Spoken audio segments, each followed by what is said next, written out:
Welcome, everybody.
Welcome, everybody who is here with us already. I can see we have a number of us already tuned in.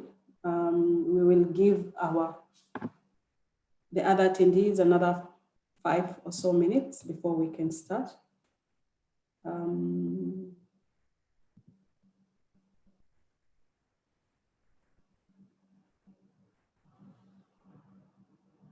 Let's do something.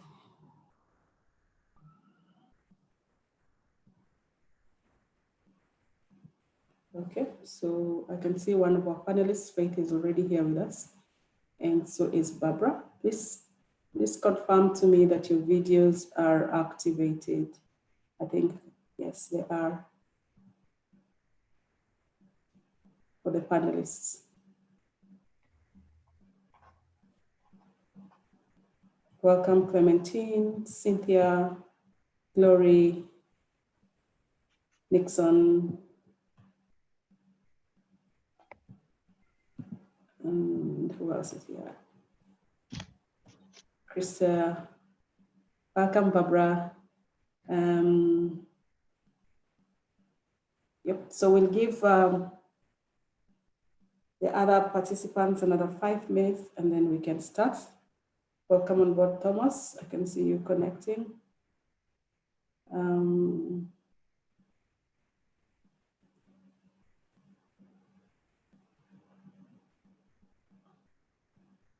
Nixon, welcome, and we are looking forward to your presentation. I will soon upgrade you to a panelist and when we are ready for your presentation.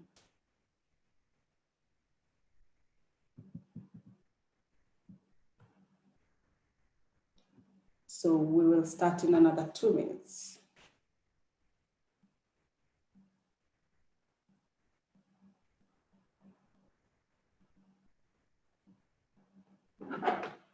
Just check on Victor.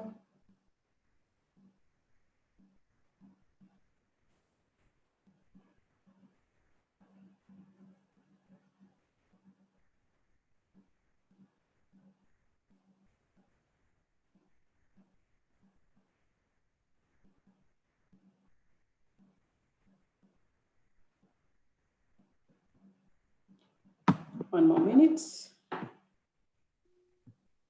Welcome, Cynthia. Phyllis, welcome.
Okay, so I think we will start off. I believe the others will be joining us as we start off. So once again, I want to say welcome. My name is Ademba-Otieno, and I'm very excited to be the moderator of today's conversation on research design and methodology. Our panelists, who you may have seen on the flyers, are actually already with us, and in a few minutes, they will be introducing themselves. But first and foremost, let me just give a little bit of a background of these webinars. This is the second webinar that we are hosting as Ademba-Otieno, what we're calling Ademba-Otieno postgraduate webinars. The first webinar was hosted, we had the first webinar on 20th of June, and we had around 30 to 40 attendees from different parts of Africa and outside participate. We also had a very, I would say, an esteemed group of African scholars who joined us to contribute to the conversations of the day, which basically was looking into the challenges that come with doing postgraduate studies. We had quite a bit of conversation around a number of themes that arose from the questions. And we started off by looking at how the challenges that come with deciding on your research area and your research questions, and how might one go about that. We talked about admission and what it means to get your supervisor. What are some of the things one can do to identify or connect with the supervisor? And then the realities around interaction between students and their supervisors, how we can make them as constructive and productive as possible. There was quite a bit of conversation. And I would say that in that particular session, a lot of the emphasis that came was on the responsibility of the student. What is it that a student can do to get the most out of their interaction or their relationship and work with their supervisors? There was quite a bit of conversation about funding of postgraduate studies and the challenges that come with that, and ideas on how we could navigate those challenges. This was an area that there was quite a bit of questions and interest on, so much so that after that, we did another webinar, which was a plug-in chat, where we kind of just focused on issues to do with international admissions and scholarships. And we had that later, towards the end of so it was early this month on 4th. And then we also had a conversation in terms of areas of challenge that was raised, or issues to do with publications, the issue related to publications and how as postgraduate students, we need to think about that and what it means to actually get to publish. The panelists were able to share their own experiences. One of the key takeaway from that conversation was it's not a walk in the park, but also the process of being rejected is actually a very good training process. So being able to mentally tune ourselves that when we present or when we step out to work on our publications, there's a likelihood that yes, you might be rejected a number of times, but the most important thing is not to give up, but to take back the feedback and build it back into one's publication to improve it and to present it again, either to the same journal or to a different journal. So the discussions were generally very constructive, inspiring, and we left that postgraduate session with a sense of having felt sensitized, but also with newer insights on how to navigate some of the key challenges that come with doing postgraduate studies. But during that session, and even before we started the session, there were quite a number of questions that have been raised on research methodology, how to handle and what to focus on, and what are some of the challenges that one might have to look out for when they're looking into issues related with their research methodology. And because we knew it is a whole wide area, and we felt that there was not enough time to discuss it within the same webinar where we were flagging out some of the broad challenges. We explored and we asked the attendees whether we wanted us to focus on that in the next webinar, and we actually had choices, and indeed research methodology came up as one of the key areas that the attendees then say, next time let's discuss this. And that's why we're here today. We're here today responding to the requests and to the need that was presented by those who attended the last session, for us to spend some time and reflect broadly. Again, people can do a whole course on research methodology. So it's something that one should read on for a period of time before you actually, for you to get a grip on it. But I believe in today's conversation, we'll be highlighting some of the key things that we need to pay attention to as we are exploring and reading our literature and crafting our own research methodology chapter, of course, within the context of a research design. So today we have panelists that will be speaking to us on that. I just want to say that based on the feedback we got from the attendees last time, that basically asked for us to consider and to explore ways of making this more interactive and giving the participants time to voice or to contribute to the conversation more actively.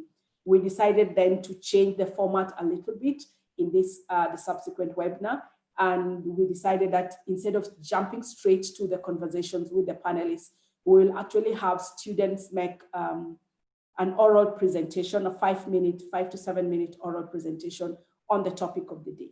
And this, I think, is very important because we also identified in the last session that one of the ways we build our capacity as postgraduate students is seizing opportunity to go for webinars or seminars, learning from the presentation that our people are making, critically listening to the way they're making their presentation and learning from that, or listening to learn from that. But more also, very importantly, that in the course of our postgraduate studies, actually stepping out to do presentations. And this is when we do presentation and vocalize our thinking around what we are writing or what we are thinking about, that one, we present an opportunity for other people to give us feedback in a safe environment, and we can come out of that place more reflective about what we're doing, but also with additional insight that we could use to improve on our work. So without taking too much time, as I said, for those who have just joined now, my name is Ademba-Otieno, and I am joined today a number of panelists, and I want to take this time to allow them to introduce themselves. And then after that, we will go to the student oral presentation. We have Nixon Mweni, who is already here with us, and he's a PhD student from Kenya. He will be introducing himself, and he will do his oral presentation. I will share his screen. I will share his presentation, and he will take us through that. So before I invite Nixon, I want to pass on this baton to our panelists and allow them to introduce themselves. So I will start with Thomas. Thomas, please take it up from here and introduce yourself. Sorry, Thomas, you're muted. Good afternoon, everyone. Can you hear me now? Yes, we can. Good afternoon, everyone. My name is Thomas Yeboah. I had my training at the University of Cambridge, more interdisciplinary background development studies, and currently I serve as a research fellow at the Center for Trust, Peace and Social Relations at Coventry University. And I'm glad to be here. Thank you, Thomas. So Thomas did his PhD from University of Cambridge and is currently a research fellow at Coventry University, and part of his area of research is largely development studies, especially issues related to youth employment and livelihoods. I have done a summary of that. So Barbara, take it up from here.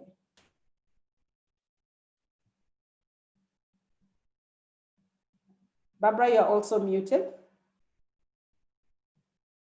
Yes, sorry about that. I was just saying that I'm delighted to be here and looking forward to the conversations that we're going to have. I'm Barbara Yvolsky.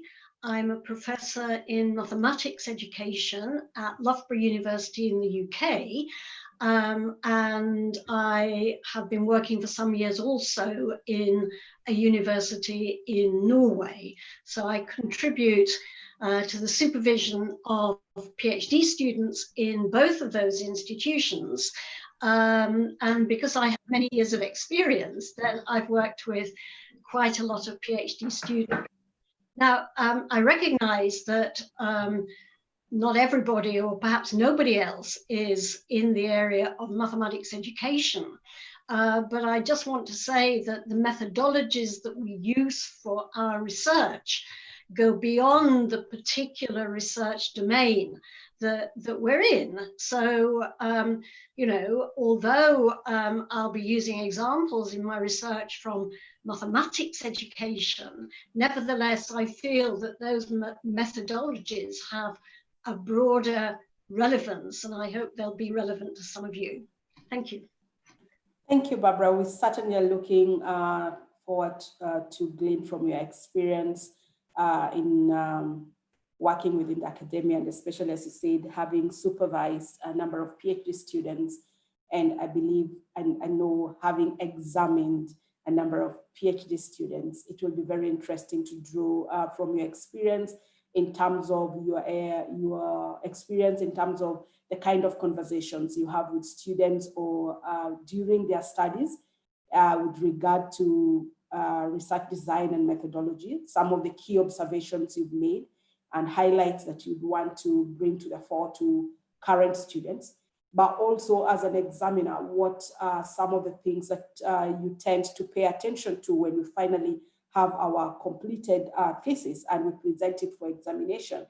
To what extent do you find yourself paying attention to the issues related to research design and methodology? What are some of the things that you are always on the lookout for? What could make or break a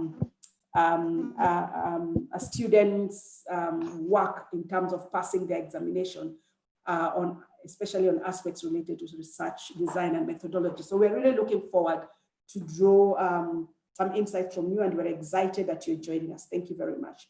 And then now we have with us Faith. Well, my name is Faith. Can you hear me? Yes, we can. Yes, so my name is Faith Nyano from Kenya. An architect by profession and also an educator. So I'm a teacher. Just did my PhD from the University of Sheffield, where I am teaching right now. My research interests lie in sustainable design and also in the larger field of knowledge construction and how the context we are in influences how we construct knowledge and therefore how we articulate it within our different fields. Yeah, so I'm currently teaching at the University of Sheffield. I'm supervising a number of master students doing their dissertations in different fields. In Kenya, I teach at Jomo Kenyatta University of Agriculture and Technology, where I have taught since 2011. Yeah, I think that's about it. Thank you, Faith. So yes, so Faith, obviously, as she said, she's straddling two areas in terms of training, or rather training other students, having or continuing to interact with students from Kenya, but also currently interacting with students in the UK and basically supporting them in their dissertation process, especially the master students that she's working with. So we'll be very keen to draw on her experience and observation as she works with the master students on their dissertation, and especially the kind of conversations or the kind of observations, the areas of emphasis or the gaps that sometimes she sees in the approach that fellow students take or the students take when thinking about their research design and methodology. And as she said, she just completed her PhD in University of Sheffield. And when she says she just completed, that's almost like 2 months, just within the last 2 months. So I believe her experience is still very fresh for her, even as a student. What are some of the things she struggled with, or what are some of the things, how did she approach issues related to design and research methodology? How did that play out eventually? How did the viva look like? And especially what kind of questions did she find herself being asked, and things that she had to think about deeply as she put together her final dissertation and defended it with the examiner. So I think we will actually be drawing quite a bit on the experiences of our panelists. Thomas, being a research fellow means he's continuously doing research, after his PhD. And I think it will be very interesting to also think about when now you step out and you're doing research, not necessarily because you're a student, but because this research is actually addressing a particular issue that the institution is interested in. Again, what kind of focus or what kind of focus does one put on issues related to research, design, and methodology? So we can see that we have a very rich panel with diverse experiences, and I believe we'll be drawing quite a bit from the panelists. But I also want to say that we also appreciate that those of us who are here as attendees also come to the webinar with very unique experiences around research design and methodology. And so we'll be very keen also to learn from one another. So feel free to share your thoughts. If you look at our webinar page, we have a section on chat, and the section on chat is where you could throw out any thoughts that you're having around research, design, and methodology that you want to share with other attendees. The panelists will also be keeping an eye on that so that we can draw on your insights and perhaps amplify some of the things that you're saying during the conversation. We also have an area on for question and answer, and that is also a very important place where you should be able to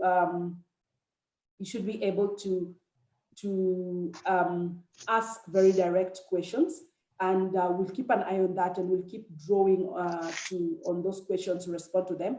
There will be a session where we will activate your mics for those of us who have direct questions to ask, and we'll be able to have you make a comment or ask a question.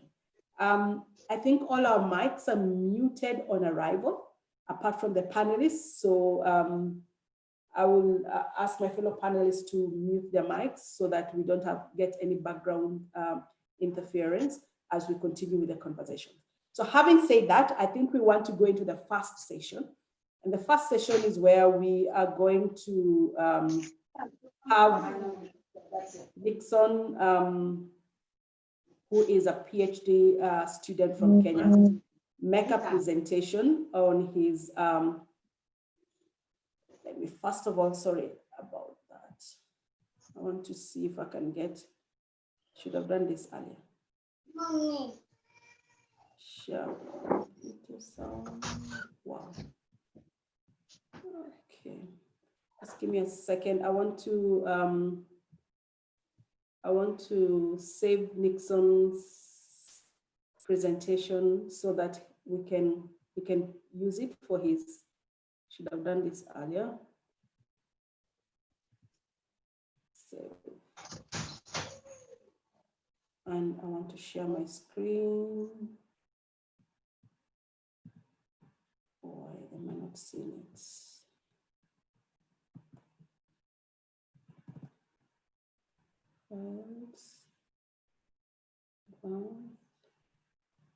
Okay, having trouble with that, sharing, getting Nixon's presentation. I'll put it on my desktop. So select a window that you want to share. Where's the window?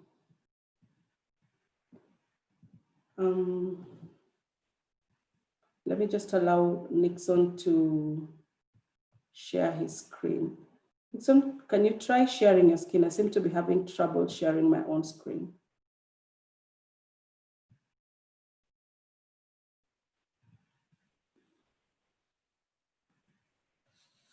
Well, yeah, okay.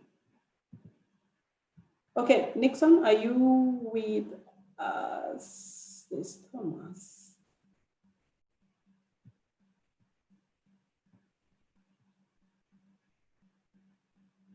Nixon, you're supposed to be one of the panelists now. I'm trying to see where you are so that you can start.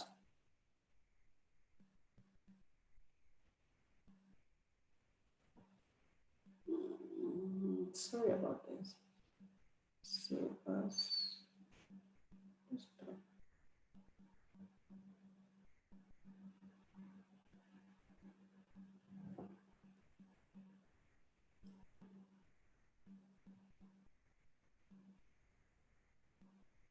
all panelists. Okay, Nixon, I've allowed you to share your screen. So if you can share your screen, and then and then you can make your presentation. But you can start by introducing yourself as we sort this out. So can you start, Nixon?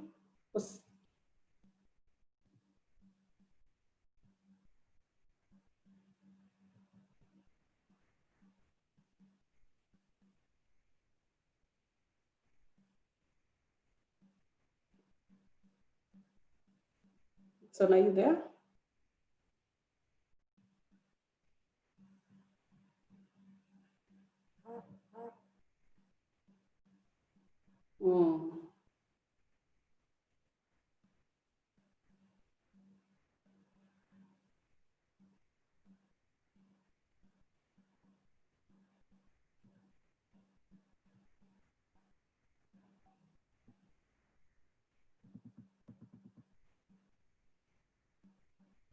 Just give me a second. I'm sorry about this. So this is Nixon, allowed to talk.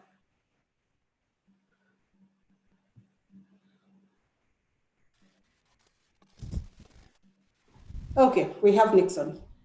Sorry, Nixon, share your screen if you can. Otherwise, you may just have to take us through because I failed to be able to share it. But please introduce yourself first.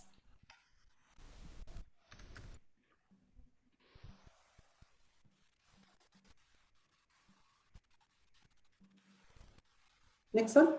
Yes.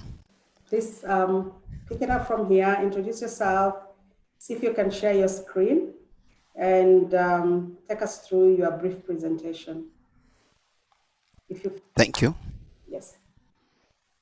Thank you. This is Nixon Mweni, PhD student from Kenyatta University.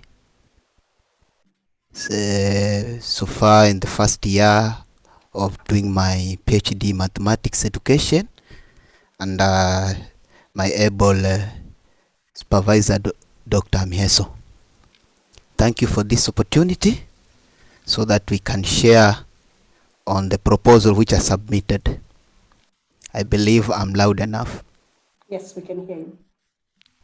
You want to use your video or you rather not use your video? You can, I can't share my PowerPoint. So okay. if you can share on my behalf, I'll be able to move on direct to the presentation. I have a problem sharing it, so you might just have to take us through it. I hope you can remember it well. Okay. Yeah. Thank you. The topic of the proposal is about the sources of mathematical learn identities and student achievement in mathematics among the secondary schools. And the main purpose of this proposal is try to explore the sources which makes learners to identify themselves either positively or negatively towards mathematics, so that to be able to develop new ideas in relationship to their achievement. Since we know that mathematics, there has been persistent low achievement, so like to develop new ideas so that to address these persistent low student achievement. From the literature review, I discovered that the learner who is from the society is a social being, so possibly maybe the classroom environment as he or she is participating or socializing can acquire given mathematical identities. Also, Nixon, did we lose you? Did we lose Nixon or? I am hearing you. Okay, I am proceed. Thank you. Thank you. So from the literature review which I did, the learner is a social being. So through social interaction in the classroom, maybe the classroom environment can be one of the source. The affective factors within the classroom environment, like attitude,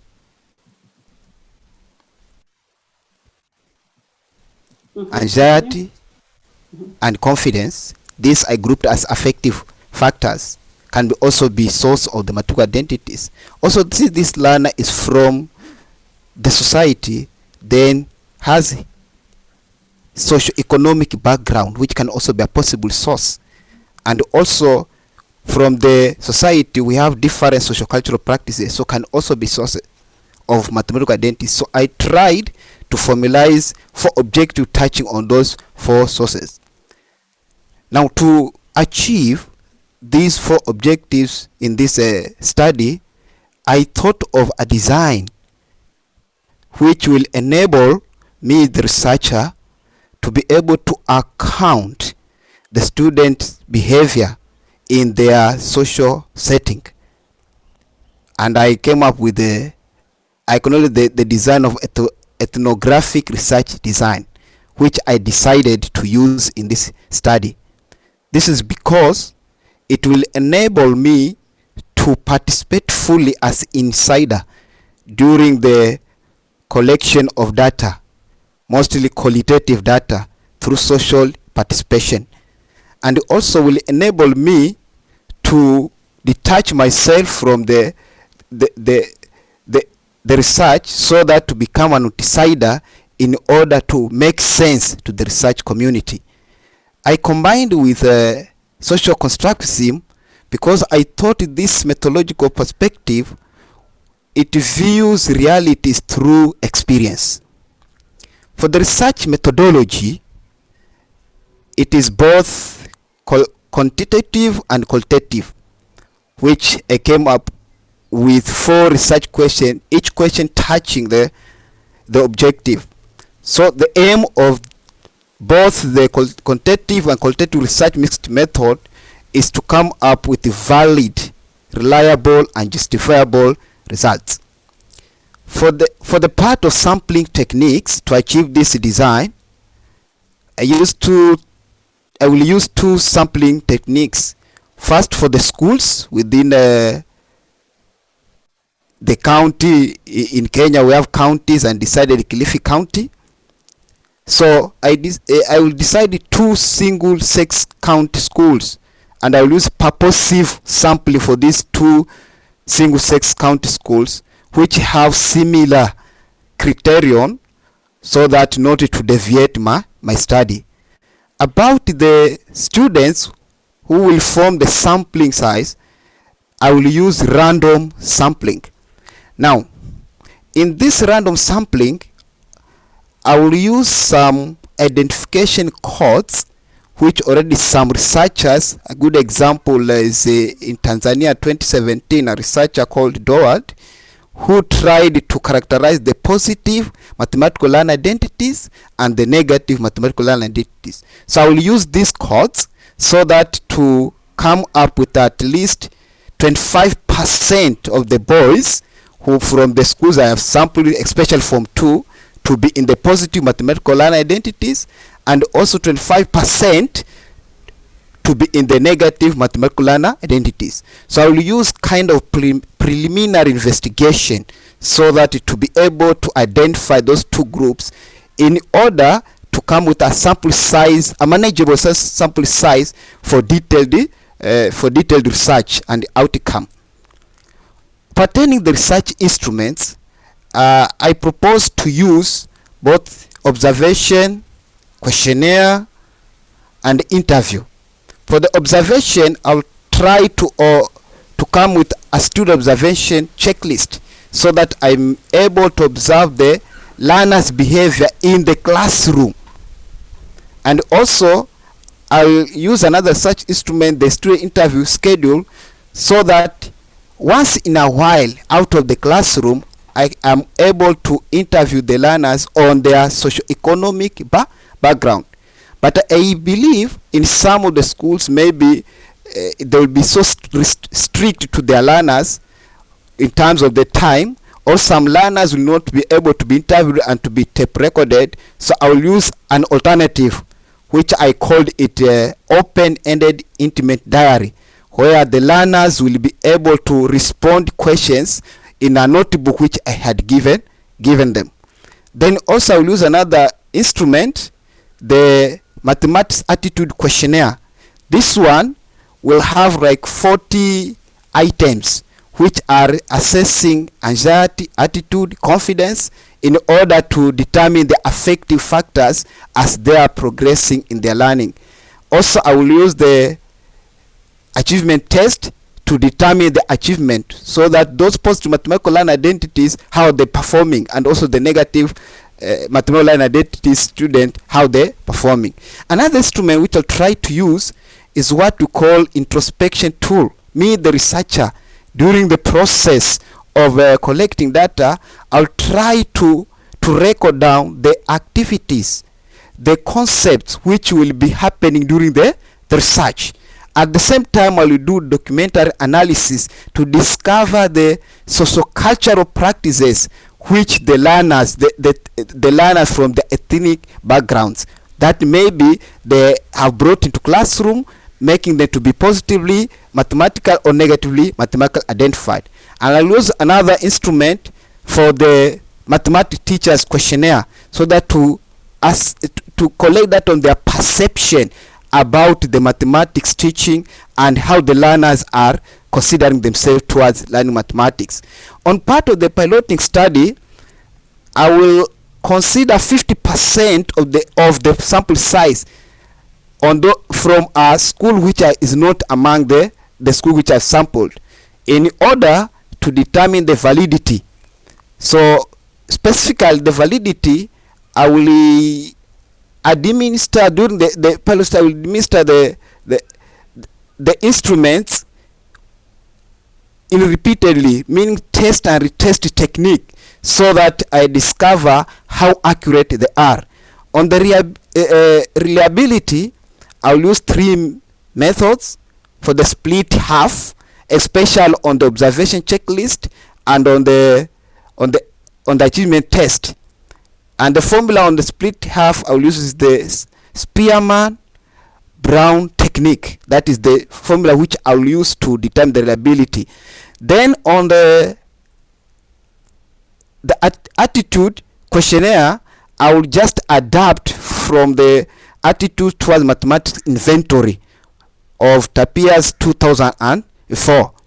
Then for the others, that is the interview, the diary, the introspection, and the teacher's questionnaire, I will determine the reliability using Crunchback Alpha. The data collection procedures, first, all this study I've estimated to take around 16 weeks. That in Kenya it is term 1 and term 2. First step will deal with preliminary investigation around 4 weeks, so that to discuss with the Form 2 learners. At that time, I'll be able to group them based on the differential codes for the mathematical learner identities. Then also be familiar with the school environment and also with the syllabus coverage, because the achievement test I will have to construct it basing on their syllabus coverage. Then step 2, after all those 4 weeks, now we move to the work of administering those research instruments in a circular manner, meaning observation given time, then interview during the breaks, and also followed by the attitude questionnaire and the diary. They will be having the notebooks issued, and they will just answer the questions at their own free time, while at the same time I'll be compiling the research introspection tool, as well be monitoring some of the mathematics teachers who I will have recruited to assist in administering the study. Then step 3, towards the end of term 2, there's where I will administer achievement test, so that to determine their achievement level. And also I'll request the mathematics teachers to fill the teacher's questionnaire. The last step, I will collect the diary notebooks which I had offered to them, and also I debrief the learners the importance of all this study. Lastly, on the data analysis, since I will have collected both quantitative and qualitative data. I will use Pearson broader moment correlation and MANOVA so that to analyze the data collected from the observation, from the attitude questionnaire in correlation with the achievement test, and that data I will present in tabular form. While the qualitative data, that's from the interview, from the diary, from the introspection, from the teacher's questionnaire, I will try to analyze that using content and narrative analysis, and I'll present in narrative form so that to be able to link these two to develop new ideas in relationship to achievement in order to address the problem prior I've discussed with you. Thank you. That is the end of my presentation. Thank you, Nixon. Sorry, thank you, Nixon, for stepping out and making a presentation on your research design and methodology. As you have mentioned, this is your first year of your PhD at Kenyatta University. And thank you very much. I think you've done quite a bit of exhaustive presentation to all of us. And I just want to mention that as we moving forward, we are going to have a bits of conversations around some of the things that have emerged on Nixon's presentation, so that we could give feedback to him. But it will not just be to him out of the discussions or the comments that's going to come from panelists. They'll be presenting it in a way to give feedback or to highlight areas in Nixon's presentation, but also then using it as a platform to amplify certain things that they believe that generally as students or when we're doing our research, we need to pay attention to when it comes to design and research design and methodology. I guess my panelists were listening very keenly, and I believe perhaps scribbling things, notes as Nixon presented. There were aspects, I think Nixon tried to structure his presentation to flow from design to methodology, and gave a bit of a breakdown of what the instruments would be and which ones he would be using and how he would collect his data. And then he went further to also, of course, give us insight into how he was going to choose his research participants, and issues of sampling. He talked about 2 single-sex county schools that he's going to use, and talked about certain quantitative methods that he's going to use, including the sampling and the analysis that is eventually going to use for both for the quantitative data and for the qualitative data. So it's basically a rundown from the design thinking down to the analysis. And of course, he started with a presentation of what his research is about. And I think the core concepts in his research is about student identities. And I think there was a second part, which was, I need to remember that. There was something on student identities, but there was also something about, I've forgotten that part. I believe the others picked it up. So I wonder amongst our panelists, perhaps you want to put back your videos on. I wonder who wants to jump in first, just from Nixon's presentation. I think Barbara and Faith may have had an opportunity to also read a brief that Nixon had put together. So who wants to start? And as participants, feel free to ask questions or make comments on the chat session, and we'll be amplifying some of the things that you see. So who wants to give it a go? Barbara, I can see your hand is up. You're muted.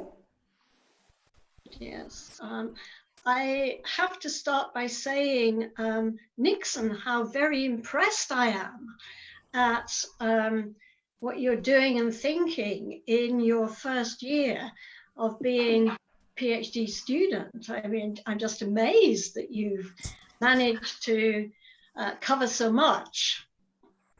And of course, I'm particularly interested that you're in mathematics education, which of course is my field.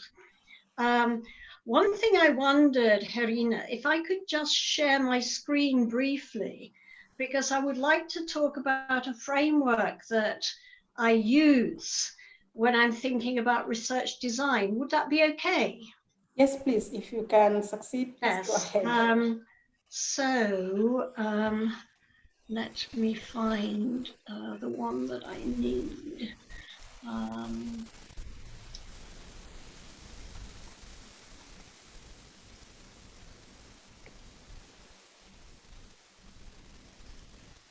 I had it a moment ago, and now I'm not seeing it.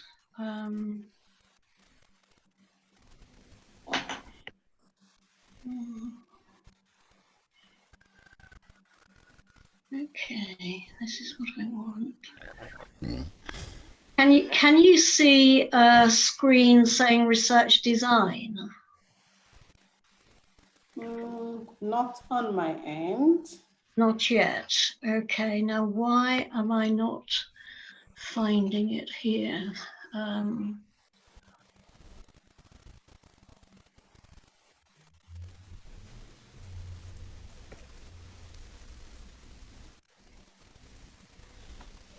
afraid I'm not succeeding in finding a file. This is a pity. Let me try just once more.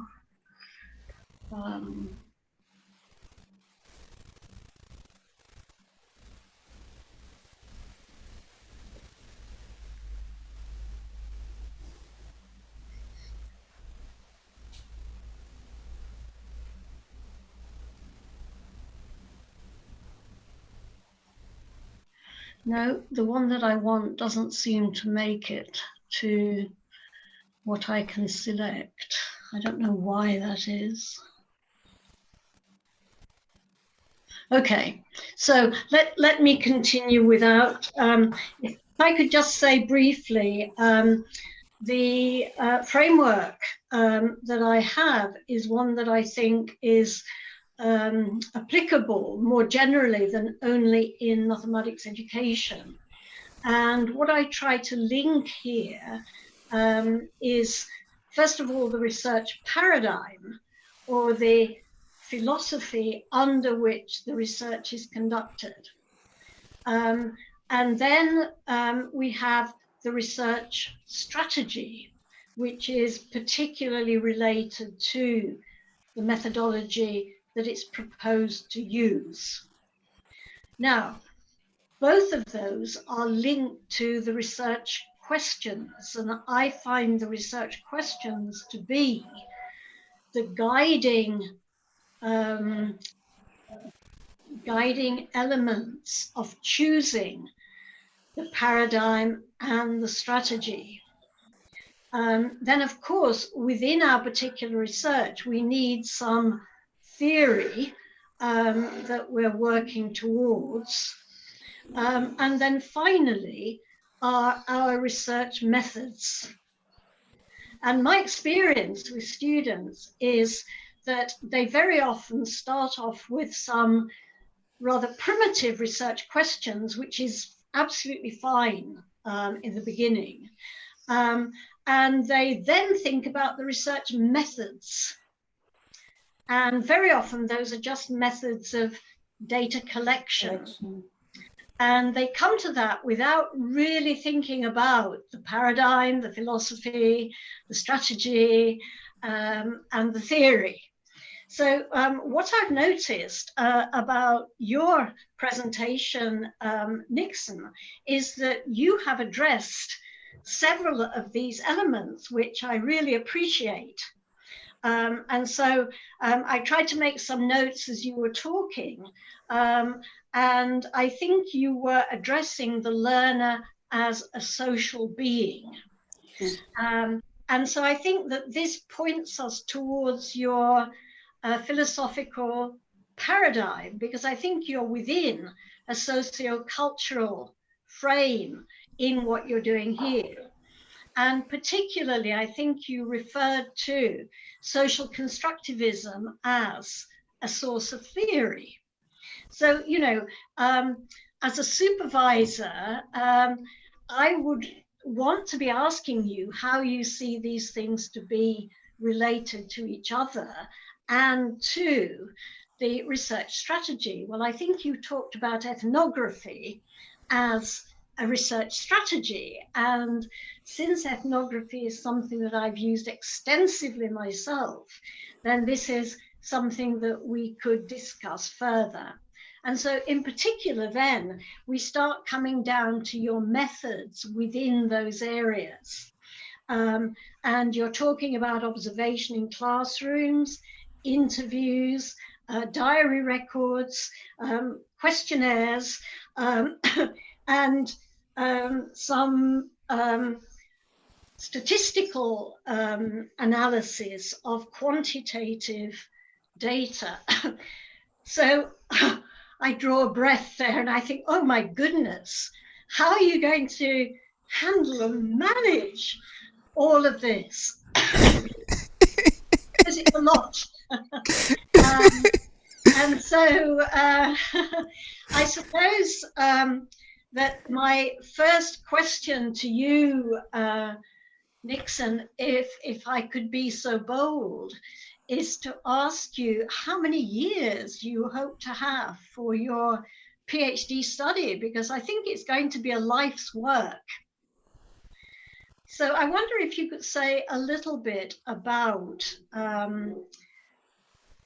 for example, your observation, your interviews, and your diaries. I think you talked about content and narrative analysis. Could you say a little bit more about what that's going to look like and how you're going to manage it all? Nixon? Yes.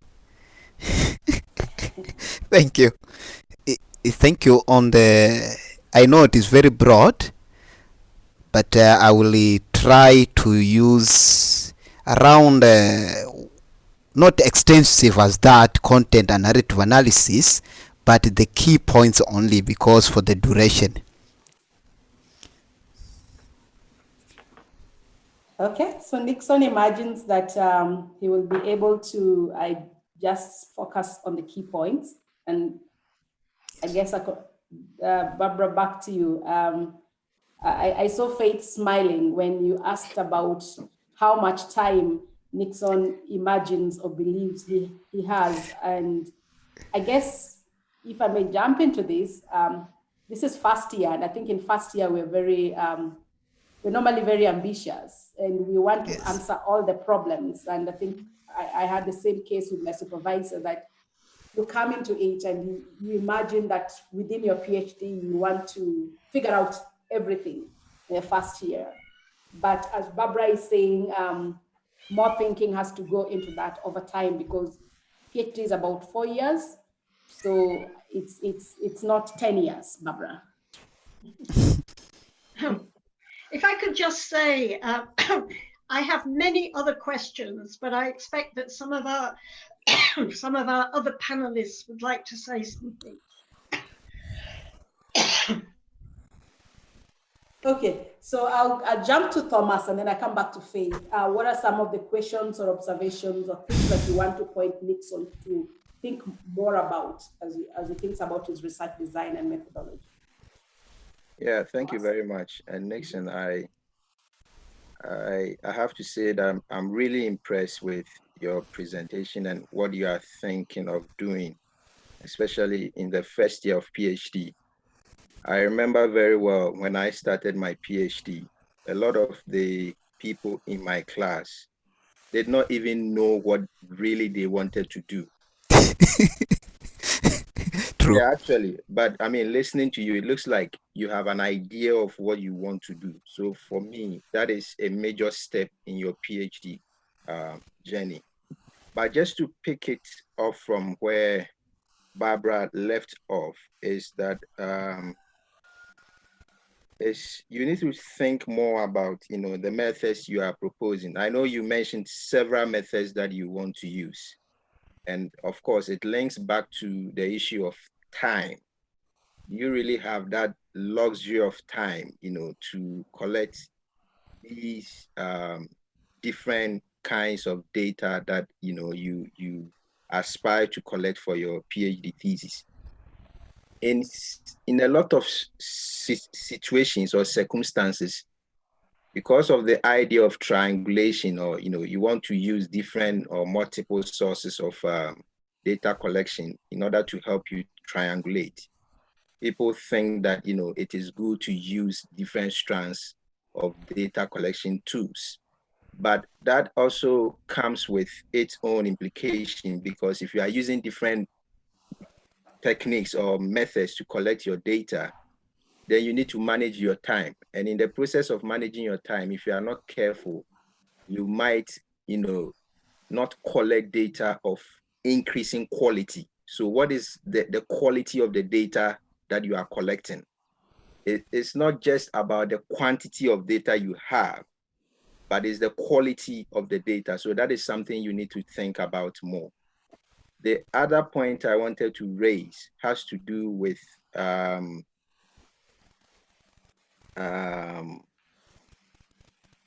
the methods that you propose. So you need to think clearly that each of the methods that you are proposing contributes to helping you achieve your research objective or questions.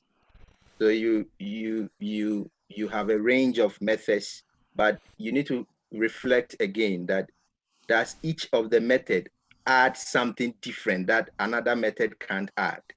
So that if you are using observation, is the observation going to collect a particular data that the questionnaire or the interviews or the other methods you are proposing will not be able to achieve?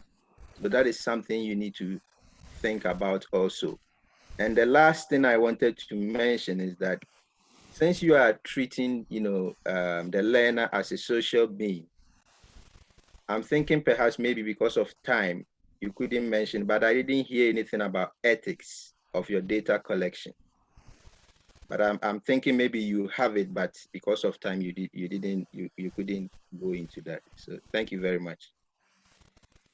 Thank you, Thomas. So thinking about the instruments, which one are you going to use, which is connected to data methods, and how do you qualify or justify what you're going to use? So if, for example, you're Nixon, you're going to leave this place and say, I might have to drop some. Again, it can't just happen randomly. There will have to be qualification of why you are picking this or not picking that. And I think just to add to what Thomas was saying, these conversations and what you've done is very important, because part of what I think I found helpful and that was necessary was documenting this process. That at the beginning, I thought I was going to do A, B, C, D, E. And the reason why I thought I was going to do that was because of this and that and that. And then you'll have to justify your journey that I ended up leaving out this method or leaving out this instrument, but you have to also, again, justify what considerations you took based on your literature review, based on your theoretical framework, and based on the methodology, and of course, the questions that you want to answer. So I think this is still very important, because this is part of the PhD journey. We always do and do and do and do. And I believe that is part of what builds us as a scholar coming out of a PhD process. Before I go back to Faith, to Barbara, I want to go to Faith. Faith, your first reactions to Nixon's presentation, listening to him, and perhaps having scanned through his write-up. Well, I agree with the sentiments brought up by Barbara and Thomas. And it's funny, when Barbara asked how long do you have, that was my first question. Even when I read, I'm like, how long is he planning to do this PhD?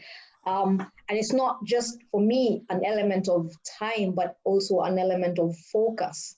Because if I understand correctly, you're talking about learners' identities and their positive or negative attitudes for that matter, and how that affects their achievements. And it's still not very clear the exact research problem or where the gap is. And it's okay for you to be in this situation in your first year, but it sounds like you're really trying to solve a very broad question or a very broad issue. And I think that's why your methods are still very, very broad. So it's one is considering the time you have to do it, but also trying to focus your your research as much as possible, which of course in first year you might not have gotten there completely. But the other thing is that it's very difficult when you present your research methodology when you don't present your research questions, because they're really, really tied to your research methodology. So it will be interesting to know, and I think Thomas also mentioned it, what research method is influencing, or what research question is influencing that method, and also your research philosophy, because your stance, when you talk about whether you're relativist, interpretivist, positivist, does influence how you're going to approach ethnography, you know. So that's that link between, these are my research questions, this is my my philosophical stance, and therefore based on this philosophical stance, I have chosen this design, and then this is how I am going to analyze my data. Collection of data, I have found, usually comes very easy with students. This is how I'm going to collect, because we know it's observation, questionnaires, interviews. They're kind of, we already know that they're established. But then the triangulation of that data, for example, even thinking about content analysis, you're getting interviews from students, but you're also getting it from teachers.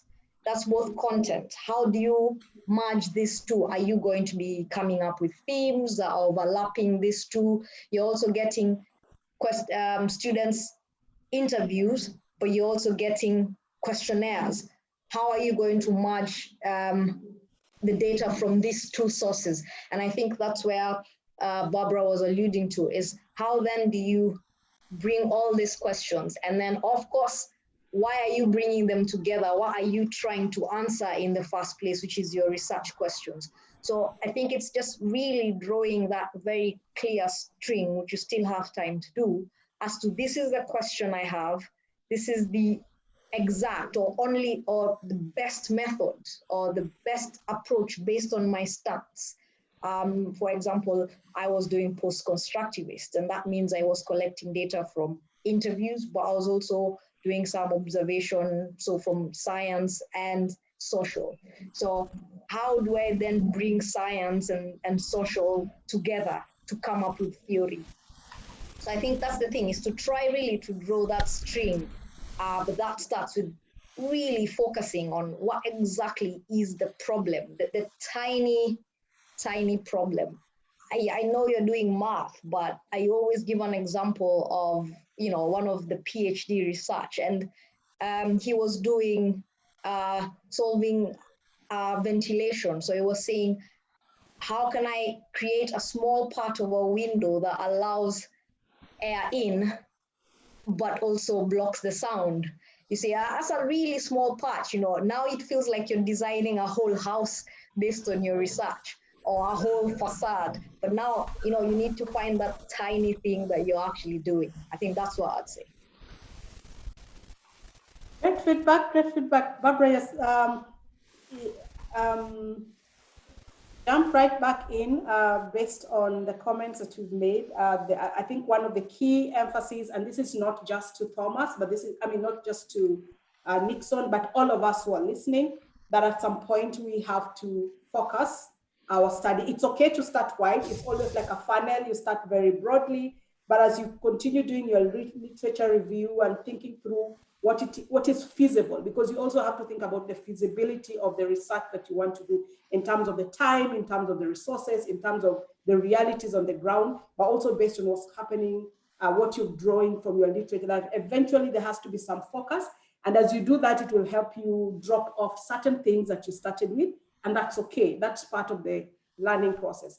But being able to eventually focus your study so that it's something you can dig quite deep into while you're connecting it to a broader area is also very important. So I think that's part of what's coming out of the assertion so far, the sentiment so far from the panelists, and how this then connects to the methods and all that. So Barbara, back to you. You're on mute again. I need to unmute. Well, I would like us to come back to Nixon, because, you know, I've really appreciated what Thomas and Faith have contributed, particularly Thomas's emphasis on quality. and Faith's emphasis on the very tiny bit of it all that you're going to look at in great depth. And so when I think about the classrooms that you're going to observe Nixon in your two schools, and you're focusing on student identity, are you looking at individual students to say something about their identity? Are you looking at groups or indeed the whole class identity? And how far do you want this focus on identity to go? Do you want it to be only on what's happening in the classroom or in the school? Do you want it to go into the social circumstances of the students? I think you mentioned economic background.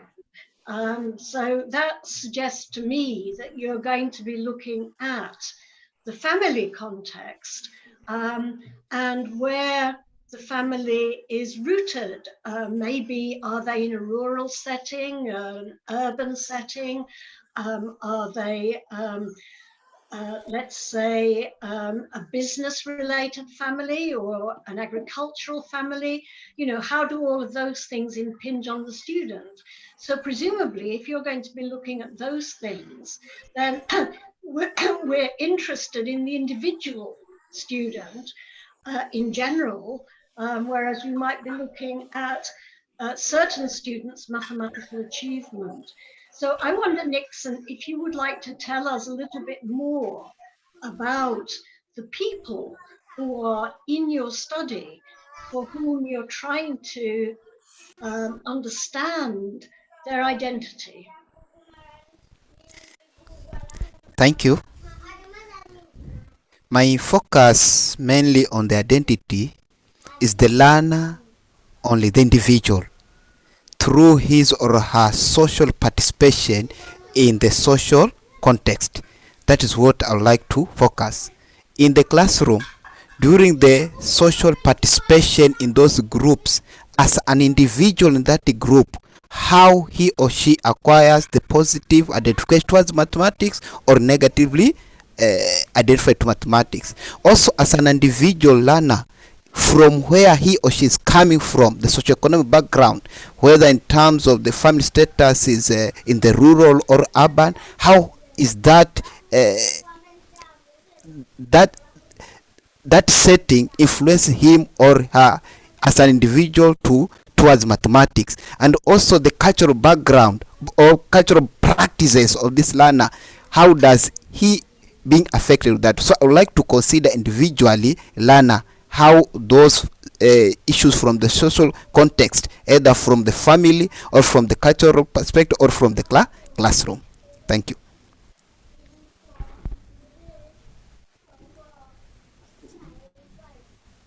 Sorry, yeah, you were. I appreciate all of that, but you know, if we could come back to what Faith was saying about the very, very small focus that you will need eventually to be able to go into depth, then from what you're saying, maybe you need to select a small number of students that you can really explore in all of those elements. So this is really coming back to sampling. And I wonder how your sampling is going to be done in order to make this focus really available in depth. And so then I think of the quantitative questions that you might be asking. You talked about ANOVA and Pearson's, I forget just what you said. But, you know, for these kinds of methods to make sense, you need large numbers because you can't generalize statistically from very small numbers. So it seems that potentially there's a conflict there between the need to go in great depth into just a few students learning of mathematics within all of these contexts, and you're wanting to make comparisons across a much larger number in order to do a statistical analysis. Thank you. Thank you. Thank you. Thank you. I've gotten the point. Just to add on that, that was actually my next comment was on sampling, because sampling for qualitative and quantitative data is very, very different. So whereas for qualitative research, you can have as little as 3 cases. But for quantitative research, then you might need hundreds of participants for it to be more valid data. So the idea of sampling, especially when you talk about purposive sampling, you still really need to justify what purposive sampling in this context is. So purpose for what? And that is from your question and from the thing, whatever you're focusing on. So it's simple to say, I'll be doing purposive sampling, but it's just to remember that you really need to justify the purpose, why you choose, for example, these 2 schools and not any other school, why only these 2, why single-sex schools. So whereas I agree with purposive sampling for this research, the justification of why purposive sampling fits this would be very important. But mostly it's that validating your data, especially for qualitative research, will probably be important during some. Okay, very interesting feedback. I think Nixon has a lot of homework going back home, but that's what PhD is about. That's PhD is about getting feedback. And as we say, it's fairly common for us to start the first year feeling we want to address the problems in the whole wide world. And then as we continue to do our literature review, I think even the issue of how do I identify that small focus, or how do you focus your data more? The way that is going to happen is not really just you sitting and saying, okay, I went into a webinar or a seminar, and there's quite a bit of feedback that I need to focus my data. So then I'm in my research, therefore I'm going to focus on this. I think part of what is going to help you do that, I believe, is still immersing yourself in literature to understand even more deeply when you talk about student identity, really digging deep into that and looking at what are the aspects around that, what is literature saying about student identity, and what dimension of that, therefore, do you want to focus on, or how do you want to focus on that? So the idea here is that if you are to ask yourself, what do you do after this?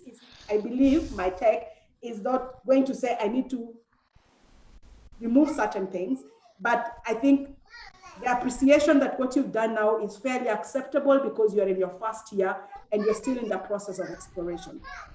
From my experience, my first research proposal, what I wrote when I was looking for admission, what I presented at the end of the 6 months in terms of this is what I think I'm going to research on, and what I eventually researched on, even in terms of getting the concept or understanding what it is that I really wanted to focus on, morphed over time.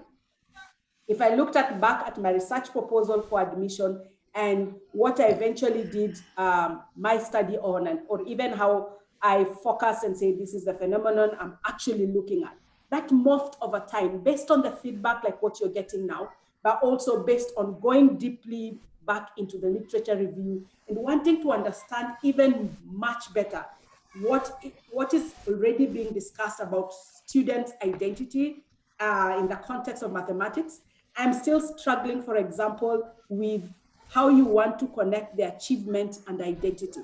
What is it that the research is saying about the connection between social identity, the student identity and achievement? And how feasible is it that within the period of time you're going to do your research, which is less than 4 years, and it means you might just be in the field for 6 months at most, how feasible it is that you'll be able to do, to connect those two and actually be able to create a connection and say, this is how this affected that or the other. So all those things require deeper interrogation of existing literature and being able to fine tune as you go by. But as you say, great start in having at least where you think all this. There's always a sense that you want to connect to achievement, but I also want to say that I think achievement is a very tricky thing to want to focus your PhD on, given there's so many other factors that come with achievement and how students perform in exams. There's so many other factors that are connected to that. But all this is part of what should be eating your mind as a PhD student, and that's what PhD is about. That's my own take in terms of what everybody is saying so far. Thank you. Barbara, going back to and thinking about everybody that is online currently, going back to our topic, listening to Nixon, I found myself at some point wondering about his conceptualization of, okay, the design, we've talked quite a bit of the different components of design, but I found myself wondering about the conceptualization of methodology vis-a-vis methods. And the practice that sometimes when you talk about my methodology, being that we talk about, I'm going to use qualitative and quantitative, or qualitative or quantitative. And I was just wondering whether there is more to think about when you think about methodology. And I found myself wondering whether that issue of ethnography, when it's talking about ethnography as a design, but not being very specific about it also being a methodological approach, whether that presents, whether that's something that needs a little bit of more thinking on. I think Nixon is trying to speak to us. Shall we listen to him? Nixon, well, I thought he was talking to somebody in the background. Nixon, are you saying something? No. Yeah, so just mute your mic. I think I could listen, I could hear some of the things he was saying. I think he was talking to a little one in the background. If I could come back in here, I'm hesitant to dominate because I know that there are a lot of people here who probably have something to say. But I'd like to pick up this notion of identity. I think that identity has become a fairly popular focus. And of course, we all have our identities in plural. I have my different identities in different circumstances. And they are all the complex way in which I make sense of the world around me. And probably very few people see beyond just one of these identities. So it's a real challenge for the researcher to be able to say something about the identity of another person. Now, one of the things that I think is really important in the first year of a PhD is for the PhD student to really read about what is involved in their study. And I wonder what reading, Nixon, you have undertaken, because in my experience, there are quite a number of researchers in mathematics education talking about identity. There are people who are in education more generally who talk about identity. And there are people who are in social science beyond education who talk about identity. Now, my reading of identity is not so wonderful that I know all of these areas.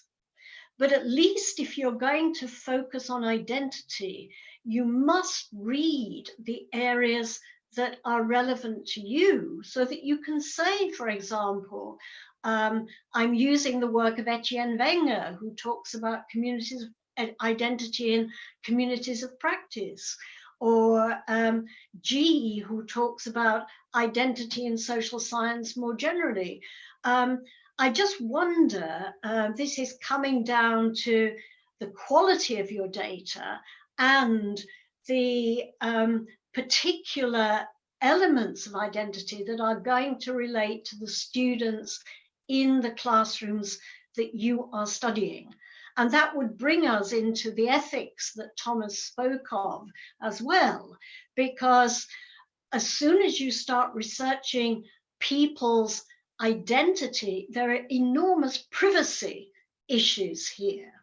And when you write about these identities in your thesis, you've got to safeguard those people's privacy. But on the other hand, you will get, I hope, a very rich understanding of those identities, which you will want to share because you'll want to generalize from them to the possibility of these being more typical in wider areas of study. So I'm not expecting, Nixon, that you will have clear answers to all of this now, but it will be important for you to do this reading to really help you make your position in all of that. Barbara, and this I think in a general way, when you're thinking about research design and methodology, that the parts of the PhD are very interconnected, and literature review still stands out as a very key part in building all these aspects, because as Barbara is saying, there are different positions around some of the things that we're talking about. In this case, we're talking about identity. Nixon will have to decide which position or which conceptualization of identity he is identifying with and why. And there are a number of considerations that you have to take when you're thinking about that already. Your methodology is coming into your mind, because whichever conceptualization you identify with, part of what you're asking yourself is how possible it will be to study in the context that we are in, whether in terms of our culture, in terms of our school, in terms of the participants that you're thinking about. So I think what Barbara is bringing up as a key point when you're thinking about research design and methodology is that it's not a standalone thing. It builds so much so in our conceptualization and theorization of what it is that our broad research is about. And I think Barbara, as you're saying that, for me, part of my experience was when you're then doing that literature review, again, you're not just saying, today, all I want to know is a literature on the theory. You're also keen to see, okay, this person did research on this. What method did he or she use? What methodology did he or she use, and why? So as you're doing that, you're also beginning to get ideas of what might work for you and why, and what might not work for you, based on what other people have done in that field, and their submissions of their experiences or the strengths or the challenges that they faced in doing that. So I think picking from what Barbara is saying to Nixon, but saying to all of us, that literature review, I think in a prior conversation, Barbara was talking about PhD, I mean, read as something that you have to embody as a PhD student. When you get this feedback, and as you go into the next stage, because Nixon, you're just on your first year, so it's understandable, as everybody has said, you have a general thinking, but now you need to dig deeper, and that might help you find a small focus that Faith was talking about, but also think about broad and core issues like ethics, like Thomas was talking about, and the methods we eventually use. Thomas, do you have any additional comments based on what we are discussing so far? Not really, but just to say that the issue of what Barbara said, read is very important, especially, if you really want to narrow down your research topic or your research area, because most of the time, PhDs are meant to contribute to knowledge. And of course, you wouldn't want to just, do anything, but the importance of reading here is very, very key. So I think that is a very, very important point, which I want to stress again. Okay. Faith? I think on that issue is read, but then also at the start, don't get too attached to your ideas and your perception of your research. And I say that because one, I think we come from the same country, and generally I found like African countries, it's kind of when you're approaching research, it's almost you know what you're going to do, and you know. So when I came to Sheffield, I also did my master's in Sheffield, but when I came to do my PhD, I remember I had a big A1 paper, and my first meeting with my supervisor, I presented the whole A1 paper and I said, this is what I'm going to do. This is going to be my research design. This is where I'm collecting data. This is what I think is going to be my conclusion. You know, I kind of had it all figured out.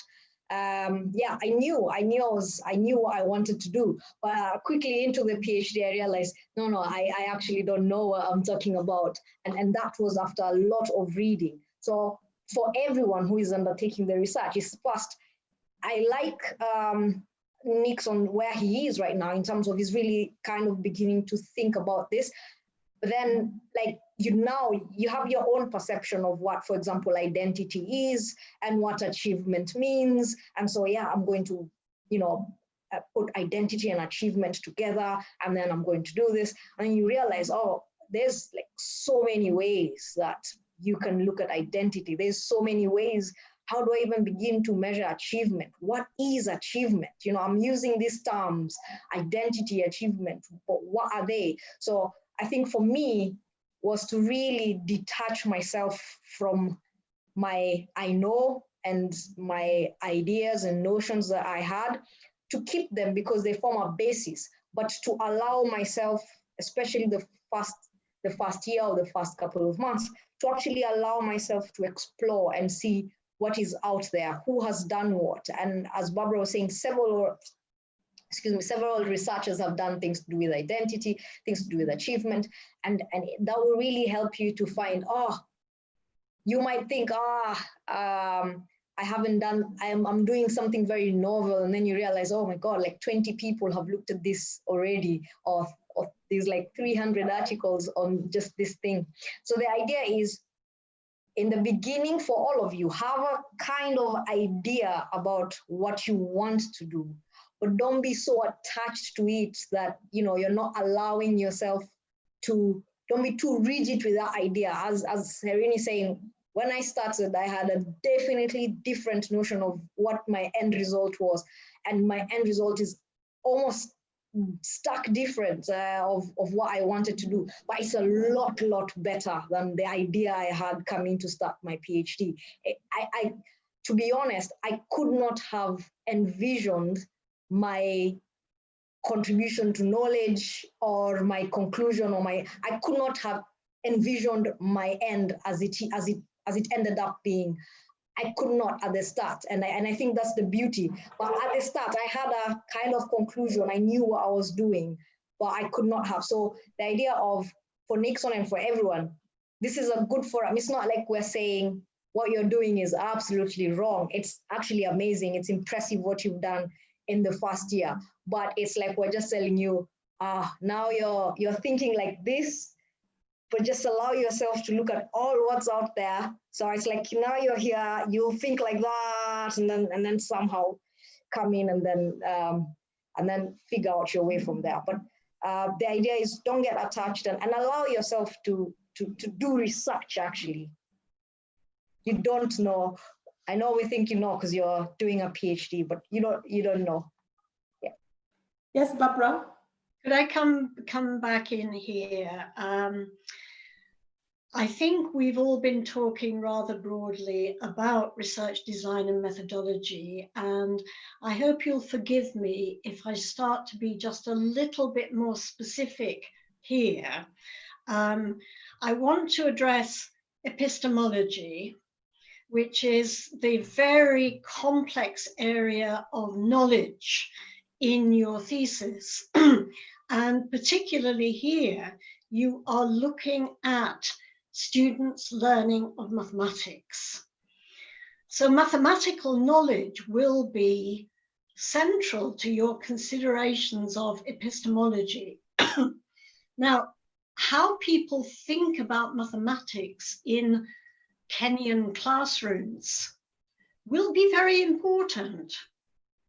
And the way that happens will be very much related to the attitudes towards schooling and what it means to be well schooled and what it means to have good learning outcomes, what it means to achieve. And in the mathematical area, we know that sometimes achievement is seen as a very procedural way of looking at mathematics. We learn the formulae, we learn the rules, we know how to do whatever it is we have to do. But in fact, there's much, much more to mathematics than the procedures. And we sometimes talk about understanding, which is a very difficult concept. What does it mean to understand? But eventually, I think if we are educators in mathematics, then we want our students to understand the mathematical concepts.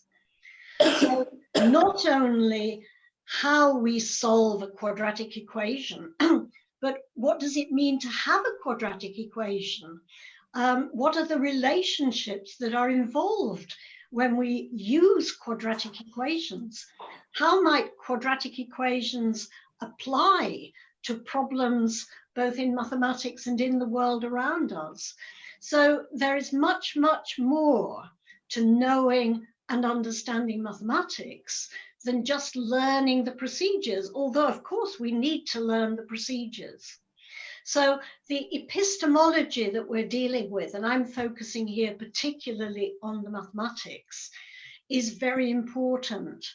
And I would advise Nixon that you think quite carefully about how mathematics is seen and considered in African classrooms and build that into your research questions and the ways in which you observe and interview your students. Thank you, Barbara. Very key insight. I think context is very important, that even though we are going to, the context within which this research is being done and what is the existing ways of doing things and how that impacts on what and how you're going to do your research, and being able to articulate that is also very important. Being able to differentiate and maybe say somebody else did it this way, but I had to do it this way because the contextual issues are as such. So I think taking that back to the issues of research design and methodology, you're just looking at how intricate the thinking around methodology and design can be. It's not just something you wake up and see. And for me, when I listened to, for example, Nixon's presentation on his research design, and he said ethnographic design, and there was a sense that the justification needs to be built further. There is more to articulate about why that is the appropriate methodological design that you're picking. Research design that you're picking, and how to still, I'm still persuaded that there is more to think about the methodological approach, that saying it is qualitative and quantitative does not cut it. I imagine that whether you're going to talk about ethnography or you're going to talk about the broader other methodologies, whether it's case studies, and of course, all these things are interrelated. So you really have to think about that. But all this goes back, first of all, to the conceptualization, where, as Barbara is saying, you're going to be thinking about what are the components that feeds into identity, and even those components, how are they conceptualized? So if mathematical knowledge is part of what feeds into the students' identity towards mathematics or achievement, but what is mathematical knowledge from where you sit? How does it play around? So you could obviously talk about what everybody else has said, but you also have to then talk about what it is on the ground and how that then influences what it is that you're going to do. So I think that emphasis, sorry, when you see me touching my ears, that emphasis is really important. And I think we're talking about, yes, we picked a section called research methodology and design, but when you're talking about your research methodology and design, there has to be a very clear link of how it connects to your literature review. What is it that you found in your literature review? How you conceptualize some of the key phenomenon that is connected to what it is that you're researching, and how then that determines the design, and of course, the methodology and the methods. I just want to acknowledge the presence of all of us attendees. Of course, we're using Nixon as a guinea pig here, but we're trying as much as possible to respond to his presentation. But hopefully, as you are listening as individual students, you're looking at the parallels that are coming out of the conversations and the things that are being highlighted, and you're taking notes for yourself. You're not, that it's not Nixon that necessarily being addressed, but you're saying, what does that mean for me? What is it that I might need to pay attention to more, or what is it that I might want to do straight after this conversation?